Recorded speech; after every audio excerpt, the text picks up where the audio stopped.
Hello everyone and welcome back to the Commando cast. I'm Andrew and today I'm here with Even Better with Age, the Spark of Hope edition.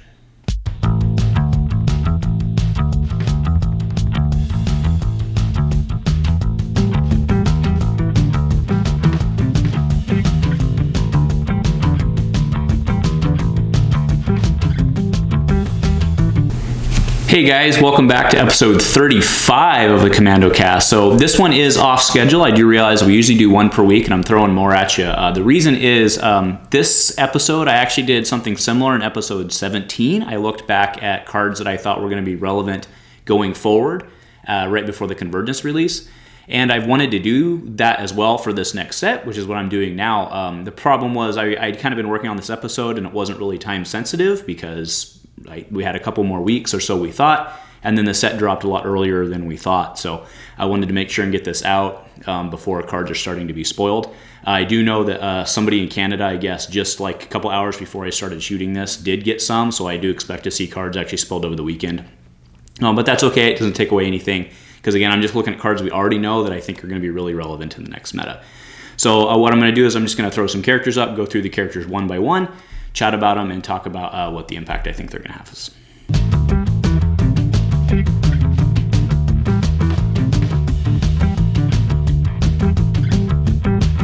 All right, so very first character I want to talk about should be no stranger to you guys, so it's Beckett. I still heart Beckett, right? Beckett was the first character that I talked about in episode 17. I thought he was going to have a lot of impact because of his ability to make money.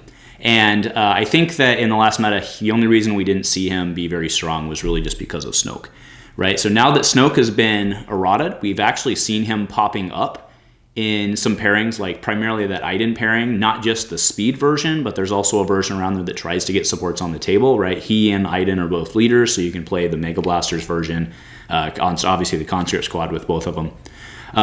And we know that 3-cost supports, even if we don't see any more, which is unlikely, we know that 3-cost supports aren't going anywhere, right? So his ability to ramp you into, like, again, so remember Beckett's power action is each opponent gains $1.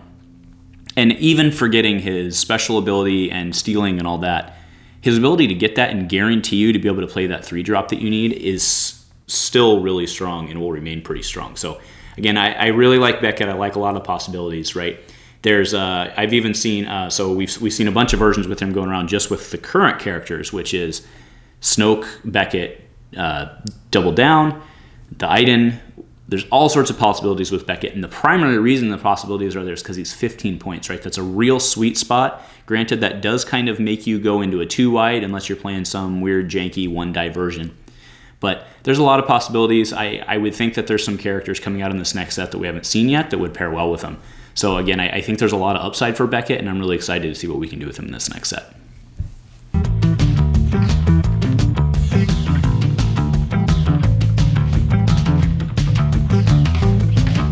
All right, so the next character I want to talk about is actually Iden Versio, right? So I realize that that's kind of a play and building off of Beckett, which I just talked about. And yes, I do realize I'm biased because I'm real hot on the Beckett Iden deck right now. I'll grant that. But she has a lot of possibilities as well. Obviously, Gideon, who was spoiled a couple weeks back in the FFG Red article. A lot of people are very excited about playing her with him for speed. So that's a 28 point. You could even play a advanced training, or if there's another plot coming out, of course with military camp for just a lot of speed, right? And the fact that Villain Red still has access to both tactical and seize the day, plus we're starting to see the battlefield control cards, right? Not just the one that lets you take control with ambush, but we're starting to see other battlefield control cards as well, cards that punish you for not having the battlefield at the end of the round, right? So I really think that there's a lot of possibility with Iden going forward. And again, it kind of fits back into the Beckett thing. She's at that 15-point sweet spot. There's a lot of partner possibilities with her. So I don't think it's just Gideon. I don't think it's just Beckett. I think we can see some other possibilities with her in the next set.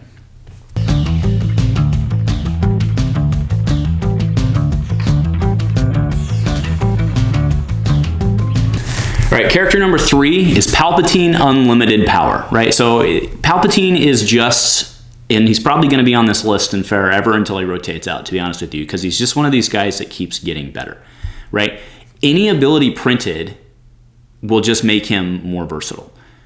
right? Doesn't necessarily make him better because you still only have so many card slots in your deck, but it'll make him more versatile, right? I mean, even the card Mastermind, which we saw way back, one of the original spoilers for Spark of Hope, focus, dollar, special. That's pretty good, right? The 2 focus, I'm pretty sure you need focus in a Force Storm deck, right? We've seen that over and over again. The specials let you remove, and it's just a 1 cost. It can even overwrite. It's an ability. But the real thing that I think is going to make Palpatine a huge threat in this next set is the Neiman package that we saw spoiled a couple days ago, right? So Neiman Mastery, the blue form that, again, you can turn a character die and upgrade die to the sides of your choice, fits pretty well in a Force Storm deck. I don't really know what more else there is to say, just then every single card that we see, every single ability that we see, I should say, that we see get printed is just going to make Palpatine bigger, badder, and more flexible, right? Even if he gets more 12-point partners, even if he doesn't, red and yellow, primarily I still think the Watt's the right version to play. But again, as he gets to see more potential partners, more abilities, Palpatine's going to be rocking it.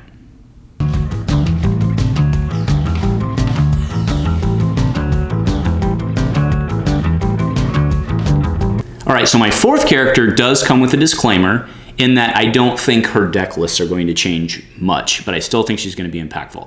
So big Phasma, big Captain Phasma, 21-point Phasma. She's just really good. Those 4 dice that she can start with, well, 5 dice with the partner, right, is really good. Also, we saw the ATRT alone. The ATRT alone makes things really threatening. Also, counterintelligence is basically just a friends in low places with kind of a, little twist on it, but for red, and that's really going to help her out a lot. She can go in and make sure that, there's no dodge or anything like that, which can really be a threat for Phasma. So I think Phasma, granted, her deck list probably won't change. You're probably still looking at Phasma Messenger, probably still looking at Phasma Trooper Advanced Training, or any variant of that. Even the new Mud Trooper, right? The new Mud Trooper looks pretty cool. The Retribution plot, playing with her with an 8-point, is also really strong. So again, I think there's a lot of possibilities with Phasma, even if it's just the same decks that currently just keep pounding it out.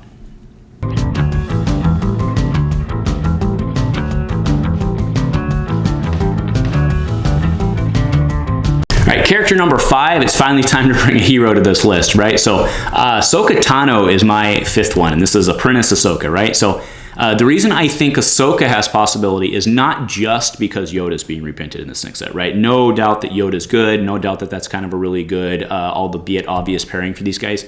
But really what I'm excited about is the Apprentice keyword.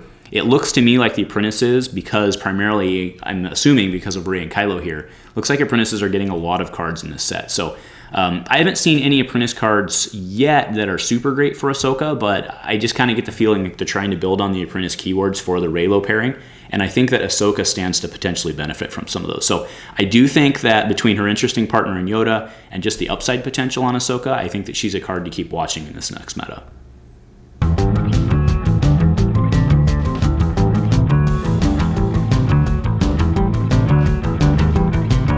All right, so this portion is a splice because I got upstairs and I started doing the editing and I realized I'd forgotten one of the characters. So I'm back here recording, that's why it looks a little out of tune. But, so there are not 6 characters, there are actually 7 characters. I left off Padme Amidala, right? New Padme at 14 points with all that focus. There's no way she doesn't find more partners and more uses coming forward, right? Lately, I've been abusing people with the Padme Boosh deck, right? That deck's good, not just because of like the Boosh ability to hit everybody, but it's really just the Padme focus with Impulsive. As long as Padme and Impulsive are in the set together, you're gonna find uses for her, right? Her ability just to focus, and then if you have nothing else, just do indirect damage, right? She's great versus Mill, she's a great utility character, and then she can actually do damage herself. So no way good old Padme doesn't find uses coming forward in the next set and beyond.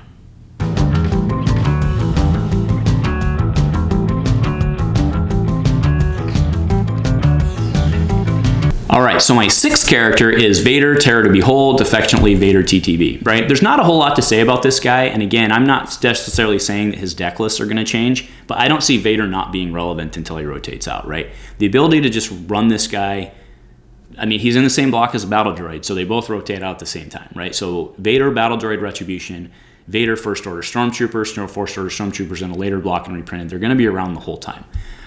Again, the possible pairings with diceless characters, that's very intriguing to me, right? I mean, we haven't seen yet the red villain or the yellow villain, pairings for diceless characters. Maybe it's something where you have to include someone else on the team, like we've seen with the Ewok and with the blue youngling. So maybe that doesn't necessarily help Vader. We will see.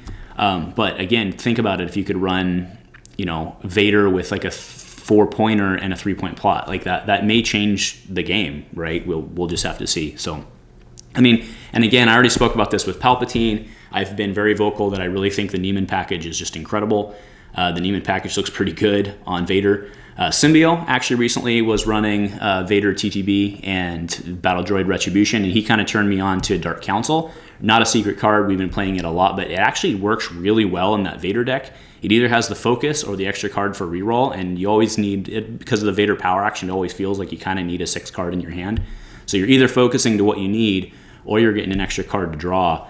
I really like Dark Council, which I think fits in really well with like Dark Council, Neiman Training, override it for Neiman Mastery. I think Vader's got a real possibility. We also saw the recovered Sith lightsaber. It was just spoiled just this afternoon, right? So a lot of possibilities for Vader. He's just going to keep getting better. He may not get better at the same rate as other decks get better, but he's still going to be there, and he still has 4 sides, and he still has Fear and Dead Men.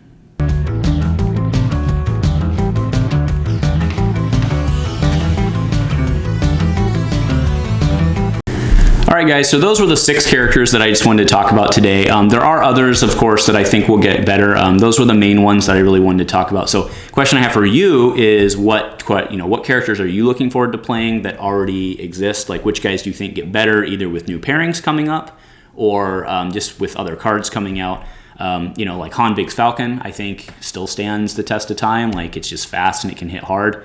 As the card pool continues to expand, a lot of the existing decks will get better as well. So let me know what you're thinking about playing. Again, this is just a real quick video, so thank you very much for watching. If you enjoy what we're doing on the channel, please like and subscribe. Help us get to that 1,000. We're getting oh so close. And if nothing else, go Commando.